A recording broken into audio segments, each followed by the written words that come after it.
tolerância. E estão querendo ensinar também para os nossos filhos, para os nossos netos, de que nós precisamos ser tolerantes com qualquer situação.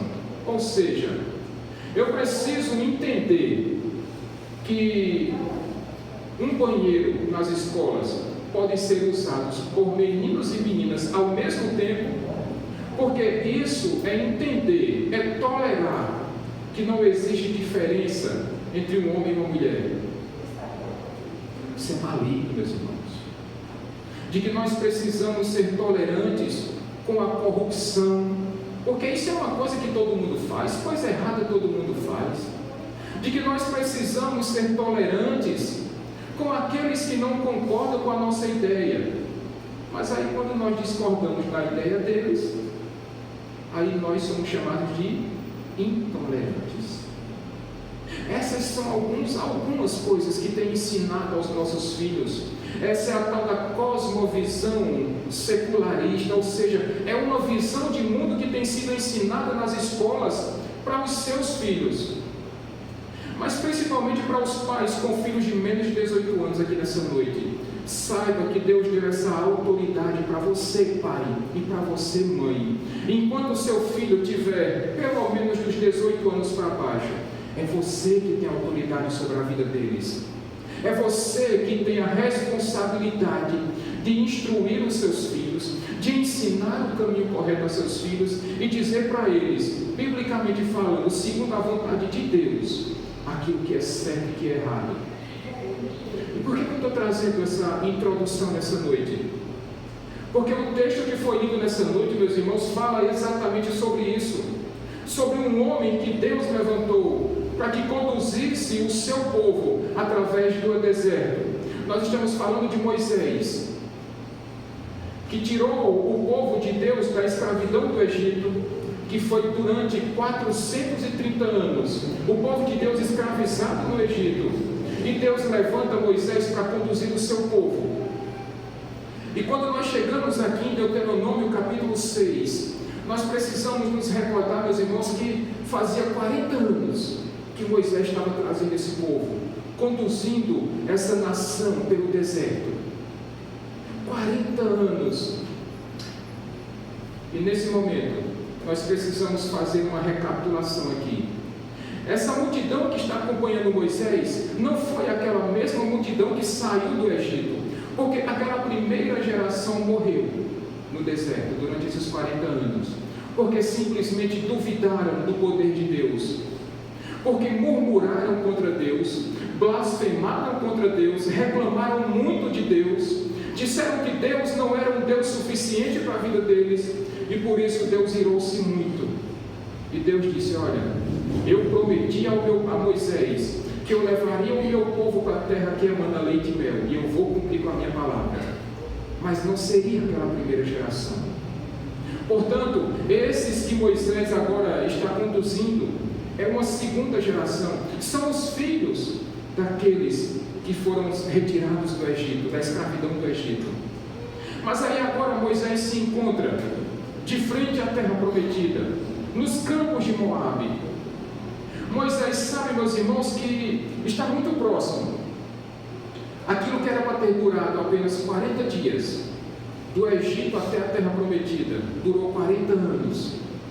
E durante esses 40 anos, Moisés conduziu esse povo debaixo da proteção, do livramento, do sustento de Deus. Nunca faltou nada para esse povo. Não faltou comida, não faltou água, a roupa deles não se estragava, o calçado deles não se rasgava. E eles continuaram andando durante 40 anos. E agora, meus irmãos, Moisés sabe que ele próprio não entraria na terra prometida porque ele desobedeceu a Deus. E agora, sendo esse Moisés o responsável por conduzir o povo, como um pai faz com seus filhos, Moisés agora se preocupa em instruir aqueles órfãos que estavam debaixo da sua autoridade, debaixo do seu comando, da sua liderança. E aí, meus irmãos, Moisés nesse momento poderia ter dito muitas coisas. Moisés poderia ter se autoexaltado. Moisés poderia muito bem ter contado dos seus feitos, das coisas que Deus fez com ele, da liderança dele. Mas Moisés optou por trazer ensinamentos preciosos para aqueles liderados. Assim como vocês, pais, têm tomado muito cuidado ao ensinar os seus filhos.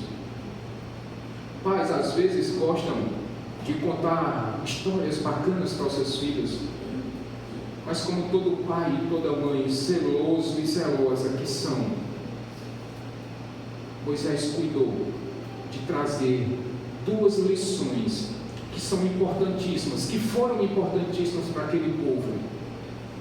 Assim como vocês, pais, eu sei que, sabendo que vocês não durarão para sempre, vocês tenham cuidado de trazer os ensinamentos adequados aos filhos de vocês, para que quando vocês não estejam mais aqui junto deles, eles estejam encaminhados, sabendo que foram muito bem instruídos por vocês.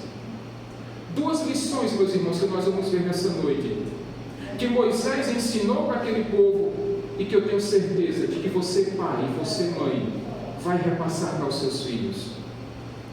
A primeira grande lição que Moisés trouxe para o seu povo encontra-se aqui no versículo 4, quando Moisés disse: ouça, Israel, o Senhor, o nosso Deus, é o único Senhor. Versículo 5: amarás o Senhor teu Deus de todo o seu coração, de toda a sua alma e de todas as suas forças.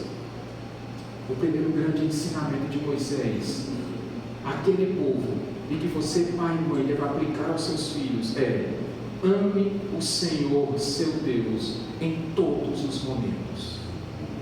Ame o Senhor seu Deus hoje, no tempo atual, nos dias atuais. Moisés estava dizendo: ame o Senhor seu Deus. E aqui, meus irmãos, amar o Senhor seu Deus, e se você perceber na sua Bíblia, esse nome Senhor está escrito todo em caixa alta, letra maiúscula. Isso representa o quê? Que esse nome Senhor que Moisés está utilizando aqui é o nome Yahvé, o Deus Criador, ou Javé, como alguns preferem, ou Jeová, como também é muito conhecido. Mas com isso Moisés estava dizendo para aquela multidão: olha, amem o Senhor, o seu Deus, porque Ele é o único Senhor. Em outras palavras, Moisés está dizendo: olha, esse é o Deus que fez uma aliança com vocês. Esse é o Deus que fez um pacto com vocês, que prometeu que tiraria vocês do Egito e cumpriu com a sua palavra. Esse mesmo Deus que fez uma aliança com vocês e disse que daria a vocês uma terra que emana leite e mel. E assim Deus cumpriria. Agora, quando nós pensamos em aliança, meus irmãos, como esse mês tem sido totalmente dedicado à família, pensando nessa aliança que Deus fez com o seu povo, nós pensamos nessa mesma aliança aqui, ó, a aliança que você, marido, colocou no dedo da sua esposa. Quando você se casou com ela, você disse: eu prometo amar-te e respeitar-te até o último dia das nossas vidas. Eu prometo ser fiel a você na alegria, na tristeza, na saúde e na doença, na pobreza e na riqueza. E essa aliança não pode ser quebrada, meus irmãos. O divórcio nunca fez parte dos planos de Deus. Aliás, se você abrir a sua Bíblia, Malaquias capítulo 2, versículo 16, Deus, através do profeta, vai dizer: eu odeio o divórcio, diz o Senhor, o Rei dos Exércitos. Nunca fez parte dos planos de Deus o divórcio. E essas palavras de Deus, através do profeta Malaquias, foram também representadas nas próprias palavras de nosso Senhor Jesus Cristo. Mateus capítulo 19, ele vai dizer: olha, assim sairá, unirá-se o homem e a sua mulher, e serão os dois uma só carne. Portanto, o que Deus uniu, não separe o homem. Divórcio, meus irmãos, não deveria fazer nem parte das nossas conversas. Eu sei que nós temos pessoas divorciadas que casaram-se de novo, E esse não é o momento, eu não queria falar sobre divórcio nessa noite, até porque isso é um assunto que entristece o coração do pastor, mas que na verdade entristece também o coração da igreja. Mas divórcio não deveria fazer parte dos nossos planos, dos nossos pensamentos. Portanto, meus irmãos, homens e mulheres casados, amem o seu marido, irmãs. Amem as suas esposas, homens, assim como Cristo amou a igreja, se necessário for dando a sua própria vida. Mas quando nós pensamos também nessa aliança que Deus fez, Ele disse que nós devemos amar o nosso Deus, versículo 5. Amar o nosso Deus de todo o nosso coração, com toda a nossa alma e com todas as nossas forças. Mas afinal de contas, que amor é esse então? Porque nós temos a tendência, Cícera, de romantizarmos muito esse amor. Nós que gostamos de filmes de Hollywood, quando aquele príncipe vai lá, ele tira a sua capa e coloca por cima da lama, Lena, para que a princesa passe por cima daquela lama, só que para que ela não suje os pés, o príncipe vai lá e coloca aquela sua capa real, para que ela pise por cima da capa. Ou quando nós assistimos aqueles filmes em que o homem vai lá no jardim, ele corta todas as flores daquele jardim, e ele vai correndo para a sua amada, e dentro daquele buquê de rosas, ele vai lá e coloca um anel de diamante, olha, fala com diamante aqui, e aquela mulher fica suspirando. Mas quando Deus olha para você e para mim, o amor de Deus não é esse amor romantizado, porque se assim fosse, dona Luzia, nós somos pecadores, nós ofendemos a santidade de Deus, nós desagradamos o nosso Deus, nós desobedecemos o nosso Deus, mas ainda assim Deus nos ama, e Ele tanto nos amou, que Ele deu o melhor que Ele tinha por nós, porque Deus deu o seu único Filho, para que todo aquele que nele crê não morra, mas tenha a vida eterna. E todo aquele que entrega a sua vida a Jesus Cristo, o Filho de Deus, este não morrerá, mas terá a vida eterna. Portanto, quando nós olhamos, o amor de Deus é muito diferente. Mas esse amor que nós precisamos ter para com o nosso Deus, ele envolve diretamente, meus irmãos, obediência ao Senhor. E para que isso fique muito claro, irmão Daniel, adiante por favor aí, 4 capítulos do seu livro, e vá para Deuteronômio capítulo 10. Leia para a gente por favor, versículos 12 e 13. E agora, ó Israel, que é que o Senhor seu Deus pede de você, senão que tema o Senhor, o seu Deus, que ame em todos os seus caminhos, que o ame e que sirva ao Senhor, ao seu Deus, de todo o seu coração e de toda a sua alma, e que obedeça aos mandamentos e aos decretos do Senhor, que hoje lhe dou para o seu próprio bem. Como é que nós então precisamos amar a Deus, meus irmãos? Primeiramente, temendo a Deus. E eu queria deixar muito claro nessa noite que temer a Deus não é necessariamente ter medo de Deus. Temer a Deus é ter reverência a Deus, é ter respeito ao nosso Deus. Mas Moisés vai dizer também que amar a Deus, além de temê-lo, é necessário que nós obedeçamos a sua vontade. E obedecer a Deus, meus irmãos, é obedecer aos seus estatutos, a obedecer os seus decretos, os seus mandamentos. Mas parece que isso não tem sido uma notícia muito bem esclarecida em nossos dias. Parece que amar a Deus não tem sido muito importante nos dias atuais. Quando dizem por aí afora que o mais importante é sermos felizes. E obedecer a Deus, isso é coisa antiga, coisa passada. E quando nós voltamos para o nosso texto original, Moisés vai nos dizer, versículo 1 de Deuteronômio 6, esta é a lei, ou seja, os decretos e as ordenanças que hoje eu os ensino por ordem de Deus, para que vocês obedeçam e cumpram na terra em que Deus deu para vocês, e para que lá vocês vivam bem, e para que tudo lhe corra muito bem. Mas afinal de contas, que lei é essa que Deus nos deu para que nós o obedeçamos, amando a Deus, que nós os obedeçamos?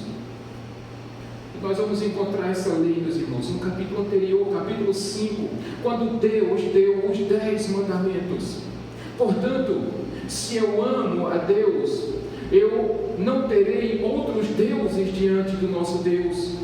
Eu não amarei a outros deuses. Mandamento número 1. Eu não terei outros deuses além do meu Deus. Em outras palavras, meus irmãos, eu não buscarei consolo, eu não buscarei proteção, eu não buscarei descanso para a minha alma em outros lugares que não seja na presença de Deus.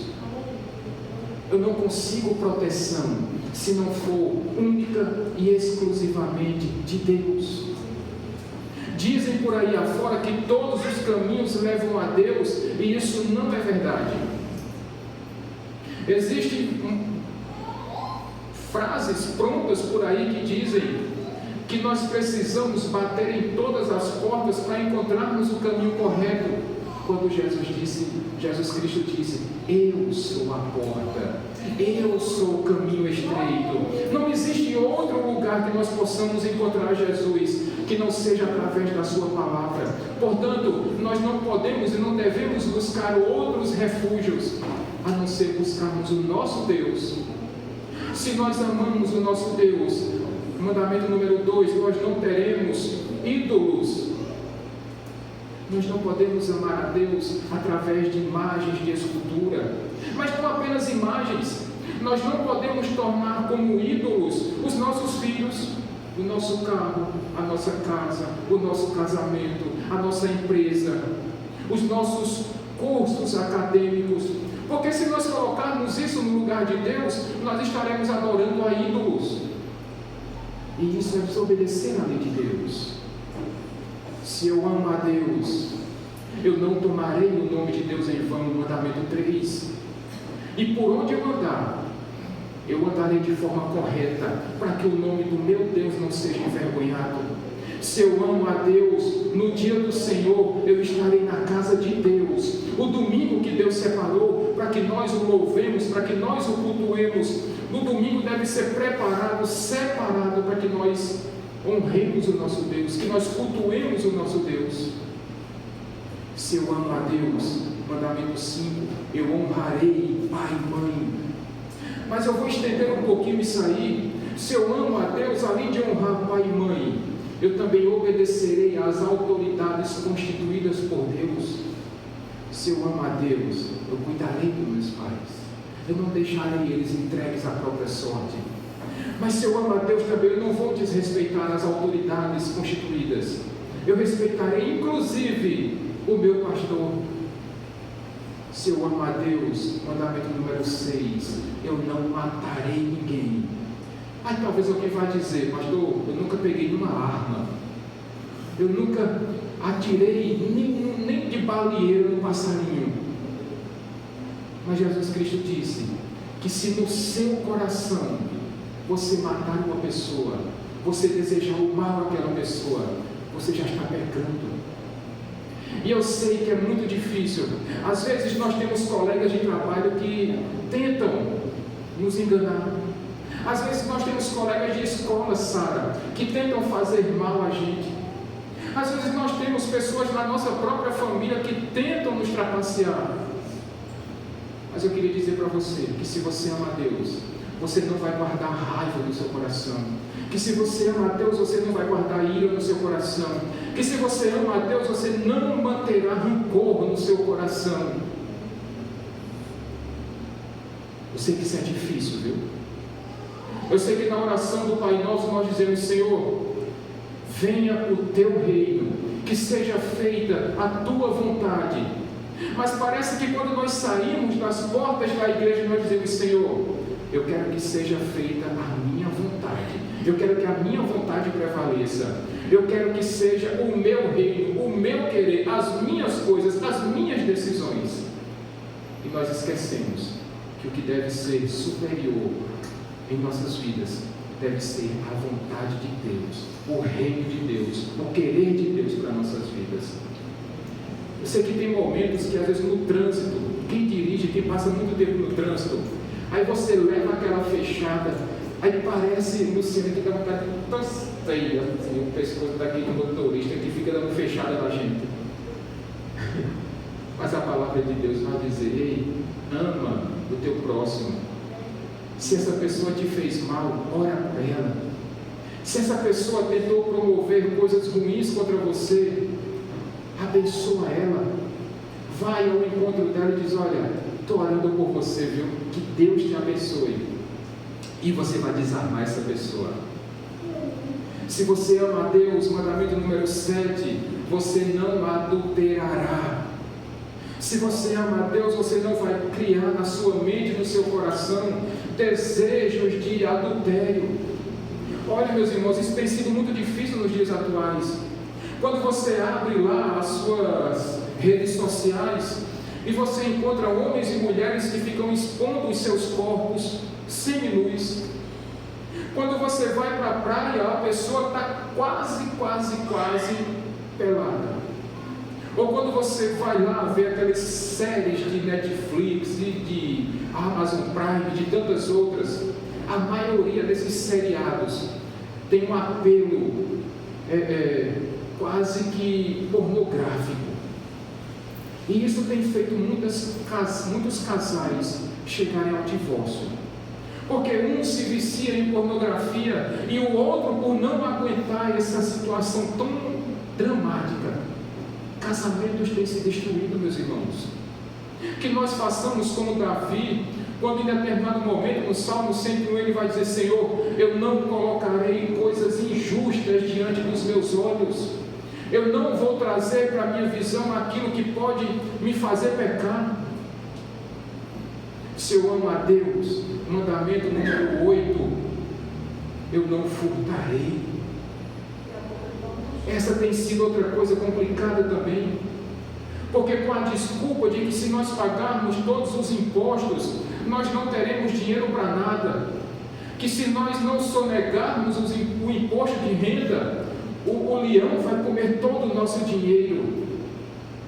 E se nós comprarmos esse discurso, meus irmãos, nós estaremos pecando contra Deus, e nós estaremos sendo iguais a essas pessoas que vivem no mundo, desobedecendo o Senhor. Se você ama a Deus, os seus negócios serão lícitos. Se você ama a Deus, tudo aquilo que você faz no seu trabalho, você vai poder fazer. Eu brinco isso aqui na igreja, Marcos. Eu gosto de dizer, tudo aquilo que você vai fazer no seu trabalho, você faria ao lado de Jesus Cristo?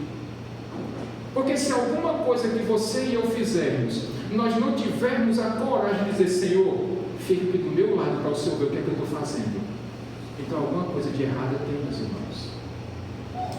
Se eu amo a Deus, nono mandamento, eu não darei falso testemunho. Essa é outra coisa que tem prejudicado as pessoas ultimamente. Tiago trata sobre isso na sua carta, na sua epístola, quando ele fala sobre a língua. E tem pessoas que têm destruído famílias, tem pessoas que têm destruído casamentos, tem pessoas que têm destruído amizades por causa do uso errado da língua. Porque tem sido pessoas que falam mal uns dos outros. E Tiago fala, meus irmãos, que a língua tem um veneno mortífero, que a língua é como um fogo no meio de uma floresta, capaz de destruir aquela floresta.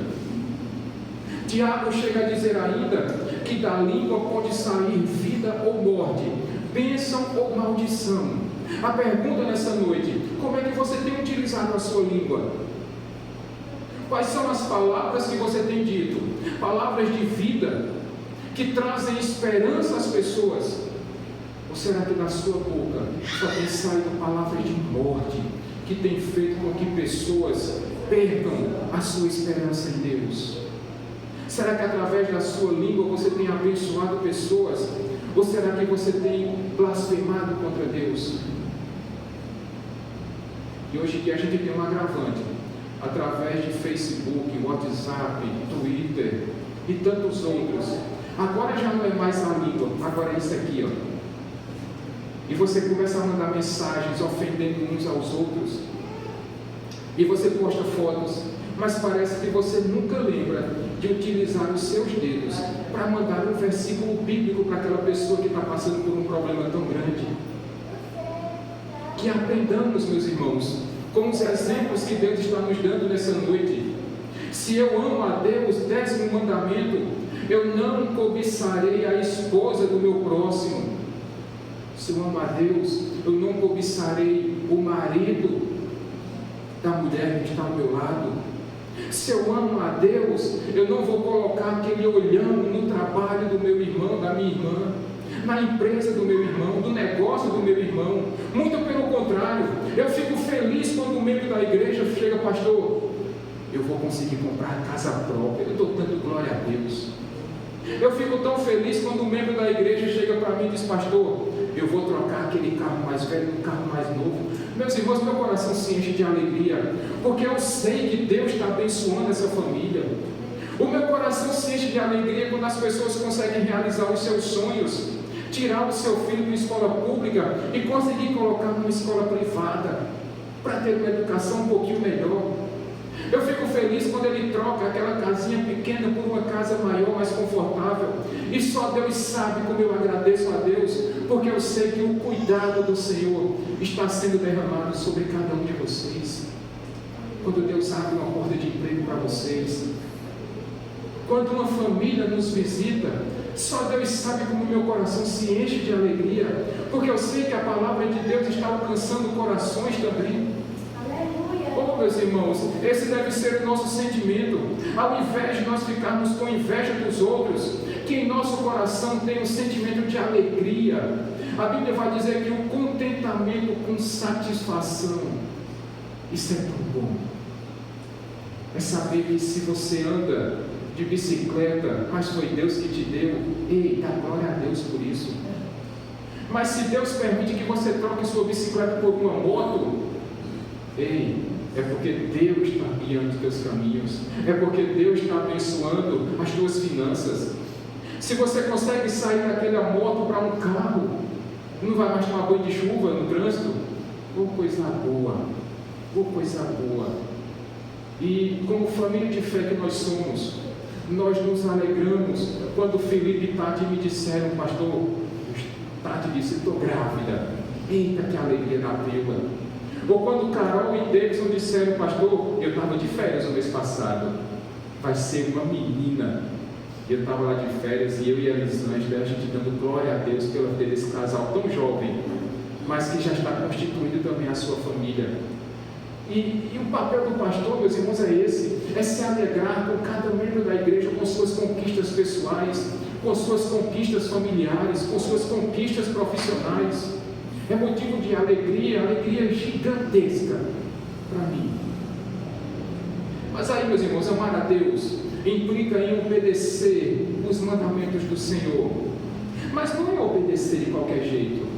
O versículo 5 vai dizer que nós devemos obedecer a Deus de todo o nosso ser, é com todo o nosso coração, com toda a nossa alma e com todas as nossas forças.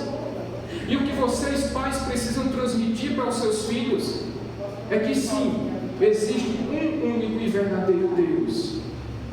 E você precisa ensinar aos seus filhos a distinguir, a separar o que é o Deus verdadeiro do que são os ídolos. E eu vou dar um exemplo aqui. Não dá para a gente ter uma mente dividida. Ou você ama a Deus ou você ama o dinheiro. Ou você ama a Deus ou você ama aos prazeres deste mundo.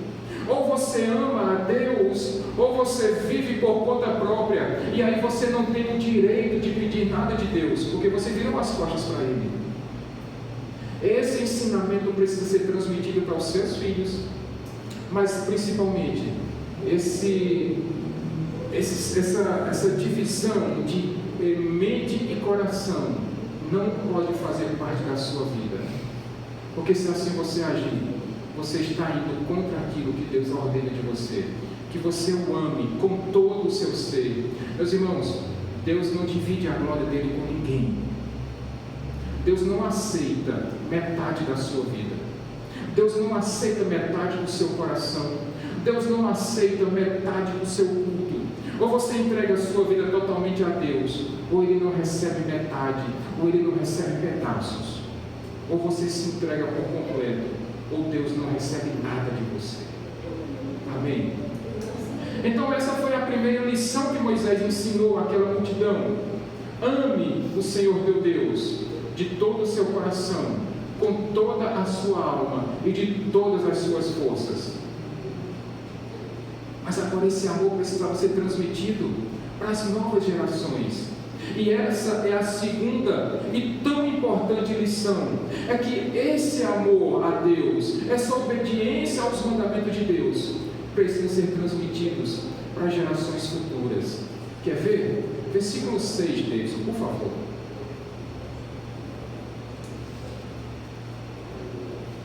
Que todas estas palavras que hoje lhe ordeno estejam em seu coração. Que palavras são essas? Que palavras são essas que Moisés está dizendo que hoje ele está ordenando que fique gravada nos corações?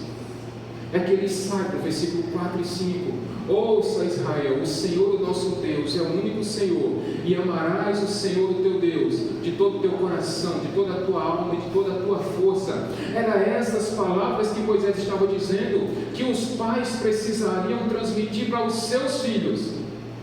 Mas como é que transmite essas palavras? Se eles próprios não viverem isso, irmã Adelaide? Como é que um pai e uma mãe pode transmitir o amor a Deus, a obediência à lei de Deus, se ele próprio não pratica isso? É por isso que no versículo 7, Moisés vai dizer, olha, e ensinarás isto com persistência aos teus filhos. Talvez a sua versão vai dizer, inculcarás aos teus filhos.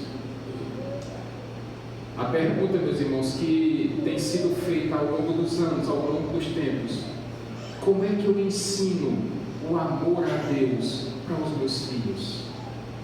Essa é uma pergunta, Felipe Tati, Davidson e Carol, que todo pai fica se perguntando, Luciana: como é que eu ensino ao meu filho ou aos meus filhos a amar a Deus e obedecer aos seus mandamentos? Como é que se faz isso, meus irmãos? Eu sei que isso não é fácil, mas o papel do pai e da mãe é insistentemente ensinar isso aos seus filhos, é aproveitar cada instante, cada situação, aproveitar aquilo que está sendo passado na TV, é aproveitar para usar as circunstâncias do dia a dia para ensinar isso aos seus filhos. Por exemplo, você pode muito bem aproveitar um desses temas de corrupção que são apresentados na TV e ensinar aos seus filhos: olha, meu filho, Deus está dizendo, um dos mandamentos, não furtarás. Portanto, se corrupção é roubo e roubo é pecado, você não pode, não deve fazer isso. Você pode aproveitar uma briga dessa de trânsito que tem tanto aqui na principal do Valentina, e você dizer: meu filho, minha filha, isso não é o que Deus ensina, porque Deus vai dizer que nós precisamos amar o nosso próximo, que nós precisamos ter paciência com o próximo, que se for para o bem do próximo, nós precisamos abrir mão do nosso direito. Esse é o papel dos pais, é ensinar isso aos filhos, aproveitando as circunstâncias, principalmente enquanto os filhos de vocês são pequenos, assim como Eloá, assim como Gabriel, assim como José Felipe, que ainda vai ter muito para aprender, porque parece que eles são como aquelas esponjas de lavar prato. Sabe quando você tira aquela esponja da embalagem e quando você coloca embaixo da torneira, aquela primeira água que cai na esponja, o que é que a esponja faz com ela? Absorve. E os filhos são desse jeito. Os filhos estão aprendendo com vocês, pais, mas se a prática de vocês não condiz com a teoria de vocês, então em algum momento os seus filhos vão dizer: pai, mãe, vocês estão sendo hipócritas, porque aquilo que vocês disseram para a gente que é errado, vocês próprios estão fazendo. Portanto, meus irmãos, não é uma missão fácil para um pai e para uma mãe educar um filho. Mas a partir do momento que você ama o seu Deus e você anda nos caminhos do Senhor, então você precisa aproveitar esses momentos para ensinar aos seus filhos. O complemento desse versículo 7 vai dizer que você precisa ensinar persistentemente aos seus filhos, em todos os momentos, ao sentar, ao levantar, ao deitar, ao caminhar, dentro de casa, fora de casa. E aqui vai mais uma dica, pais. Você precisa aproveitar também as coisas dentro de casa. Veja, por que você tem disciplinado o seu filho? Porque de repente ele quebrou um porta-retrato em casa? Quem já passou por essa experiência aqui? De filho pequeno quebrar porta-retrato? Ninguém passou por isso. Já vi que vocês botam o porta-retrato no lugar bem alto, né? Já quebrei. Olha, está se entregando, vai. Quem é que nunca teve um filho que quebrou um controle remoto da TV? Ou do som? Já, né? A grande questão é, quando você pergunta para ela, para a criança, normalmente o que a criança diz? Não fui eu. Você disciplina o seu filho porque ele quebrou o controle remoto, ou porque ele quebrou o porta-retrato, ou porque ele mentiu, dizendo que não foi ele.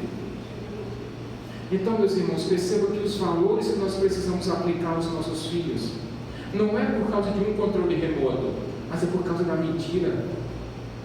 Não é porque ele chegou com a advertência da escola, mas é porque ele brigou com um coleguinha na escola. Não é porque tirou um 0 na prova, mas é porque ele não estudou e mentiu para os pais dizendo que tinha estudado. Então perceba que os valores que nós aplicamos aos nossos filhos com base na lei de Deus não são esses valores que são aplicados pelo mundo. O que nós precisamos ensinar aos filhos é que eles precisam assumir as suas responsabilidades desde pequenos. Se você quebrou, diga, fui eu. Se você brigou, diga, olha, peça desculpa. Se você respondeu ao pai e à mãe, a disciplina não é por causa somente da afronta, mas é porque ele desobedeceu à vontade de Deus. E você, pai e mãe, precisa apresentar isso para o seu filho. É discipliná-lo sim, mas dizendo o porquê, aonde foi que ele errou. Tanto que no versículo 8, Moisés vai dizer, e essa lei, a lei de Deus, você amarrará nos pulsos e na testa. E aí, meus irmãos, uma interpretação errada desse texto, e nós observamos lá os fariseus, por exemplo, pegando caixinhas de couro e amarrando no pulso, amarrando na testa, pegando um pedacinho da lei de Deus, colocando dentro daquela caixinha de couro. Mas Moisés nunca tinha dito isso. O que Moisés estava ensinando para aquelas pessoas era: tudo o que você for fazer, ou seja, as mãos, precisa ser feito de acordo com a lei de Deus. E tudo aquilo que você estiver vendo também precisa ser com base na vontade do Senhor. Mais uma vez, lembra lá de Davi? Não colocarei diante dos meus olhos coisas injustas. Portanto, meus irmãos, o que é que você tem feito na presença dos seus filhos, principalmente? Se você tem desobedecido a isso, então talvez você seja o responsável pelo erro dos seus filhos. Versículo 9, ele continua dizendo, olha, e você colocará esta mesma lei nos umbrais da sua porta, ou seja, no batente da porta, como nós costumamos dizer aqui, na forra da porta. Enquanto no versículo 8, aqueles fariseus faziam filactérios, aquelas caixinhas, e colocavam na testa. Aqui no versículo 9, essa lei de Deus colocada no batente da porta, que os judeus chamam isso de mezuzá. Eles também pegavam essa mesma caixinha e colocavam na entrada da porta da casa, para que as pessoas, quando chegassem, dissessem, olha, essa casa aqui tem a lei de Deus na porta. Mas do mesmo jeito, gente, também não foi usado assim. Sabe como é que você aplica a lei de Deus dentro da sua casa, pai e mãe? É quando você proíbe os seus filhos de chamarem palavrão, mas você próprio também não fala. É quando você não permite discussão entre os seus filhos, quando você também não discute com seus com a sua esposa ou com o seu marido.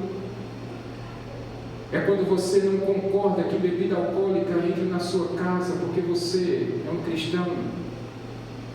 Mas aí vem aquela polêmica, pastor. Minha família toda bebe. E se eu não trouxer bebida alcoólica para dentro da minha casa, então nenhum familiar vai me visitar. E o grande exemplo que eu gosto de dar é esse. Se a sua família sabe que você é crente, e se eles vão fazer uma festa, será que eles vão abrir mão da bebida alcoólica por sua causa? Porque aqui você tem que abrir mão da sua casa não ter bebida por causa dos seus parentes. Percebe que a balança está desequilibrada aqui? Portanto, na sua casa prevalece a lei de Deus, mas precisa que você, pai, principalmente os homens, porque a responsabilidade maior que Deus dá é ao homem, ao pai, ao chefe da família. Mas a mãe também tem um papel tão importante aqui, meus irmãos. Portanto, se a lei de Deus prevalece na sua casa, então faça cumprir. Não por legalismo, não por moralismo, mas por obediência às palavras de Deus. Eu finalizo essa mensagem, meus irmãos, dizendo que Moisés estava nos seus últimos instantes de vida, quando ele transmitiu isso aqui para aquele povo. E Moisés próprio não entrou na terra prometida, quem entrou foi o seu sucessor Josué. Mas quando Moisés ensina tudo isso ao povo, ele diz: Senhor, eu cumpri com a minha missão, eu transmiti a tua lei para esse povo, e você, pai, você, mãe, você não vai durar para sempre. Você precisa transmitir esses valores bíblicos para os seus filhos, para que quando Deus chamar você para a eternidade, você possa sair descansado, sabendo que você cumpriu o seu papel de pai, o seu papel de mãe, e você ensinou para os seus filhos os valores bíblicos, daquilo que agrada a Deus, daquilo que deve ser o papel de um homem e de uma mulher que são tementes a Deus e que andam conforme a vontade do Senhor, para que quando você vá para a glória, seus filhos estejam encaminhados na vida, porque eles também são tementes a Deus, assim como vocês, e que eles andem nos caminhos do Senhor. Amém, meus irmãos? Vamos ficar de pé.